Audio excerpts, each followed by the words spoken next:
En este vídeo vamos a hacer un cálculo numérico de la frontera de posibilidades de producción a partir de diferentes funciones de producción. Así que para simplificar el ejercicio vamos a imaginar que solamente se producen dos bienes, el bien X y el bien Y, con las siguientes funciones de producción. Imaginemos que el bien X se produce con una función de producción que es 2 por el número de trabajadores que utilizas para la producción del bien X. Le vamos a poner el subíndice X para indicar que son los trabajadores que utilizan las empresas que producen el bien X. Y la función de utilidad del bien Y vamos a imaginar que es 4 por L sub I. El subíndice I de la L solamente indica que son los trabajadores que se utilizan para producir el bien I. Y vamos a suponer que en total en esta economía hay 100 trabajadores. A partir de estos datos se puede calcular una frontera de posibilidades de producción.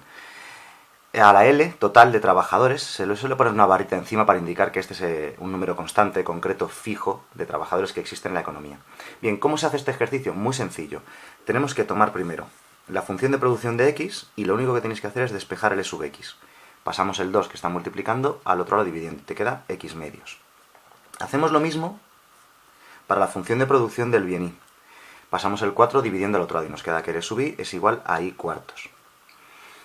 Ahora, planteamos la siguiente idea. El número de trabajadores que utiliza la empresa X más el número de trabajadores que utiliza la empresa Y tiene que ser igual al número total de trabajadores de la economía para obtener esta frontera de posibilidades de producción.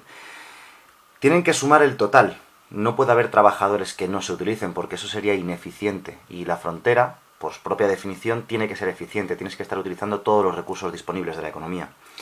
Ahora, sustituimos en cada uno de estos términos, primero, la cantidad de trabajadores que utiliza la empresa X, luego la cantidad de trabajadores que utiliza la empresa Y, y luego el número total de trabajadores. Y entonces nos va a quedar X medios más Y cuartos igual a 100.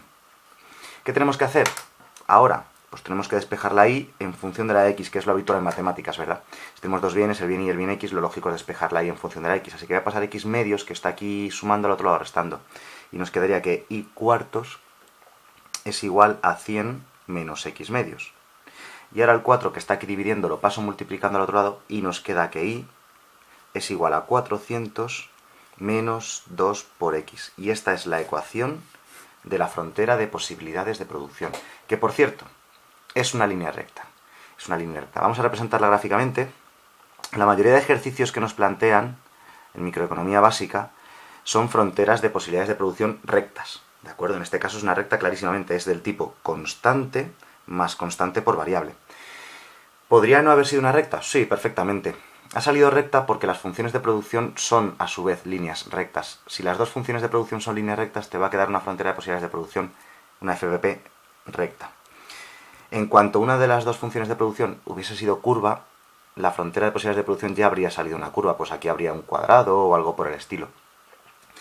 No es que sea mucho más difícil, pero no suele ser lo habitual, ¿vale? Ponerlas con curvatura, nos la podemos encontrar perfectamente. Bien, como es una línea recta es muy fácil de representar gráficamente. El 400, este término independiente, es la ordenada en el origen de la frontera de posibilidades de producción y representa el número de unidades máximas de Y que puede producir la economía, que sería 400.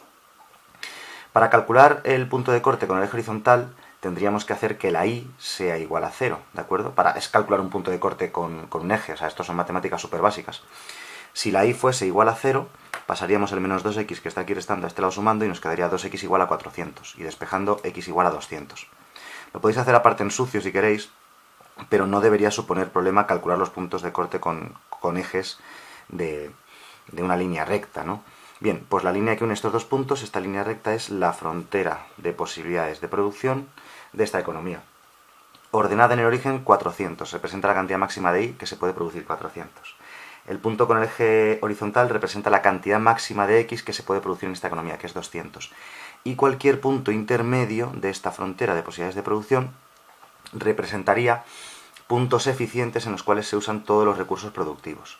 Los puntos interiores de la frontera son alcanzables, pero son ineficientes porque no estaréis utilizando todos los recursos. ¿Por qué te vas a quedar en un punto interior si puedes ir hasta el límite, hasta la frontera, usando todos los recursos? Y lógicamente los puntos de fuera son inalcanzables, son puntos que quedan fuera de nuestro alcance. Eso es muy fácil de calcular.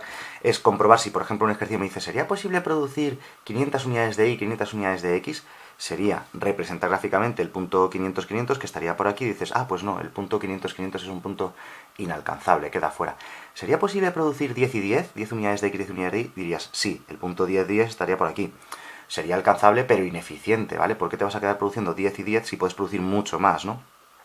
Y cualquier punto que os quedase por encima de la frontera de posibilidades de producción, pues diríais, vale, los puntos encima de la frontera son alcanzables y además son también eficientes.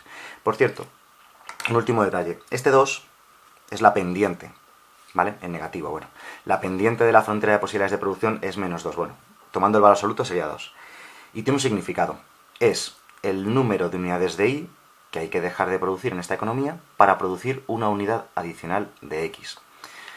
Eso además tiene una definición en economía, que es el coste de oportunidad de X. La definición de coste de oportunidad es aquello a lo que renunciamos. Así que el coste de oportunidad de X es 2 unidades de Y. Hay que dejar de producir 2 unidades de Y para producir una unidad de X, lo cual es bastante importante.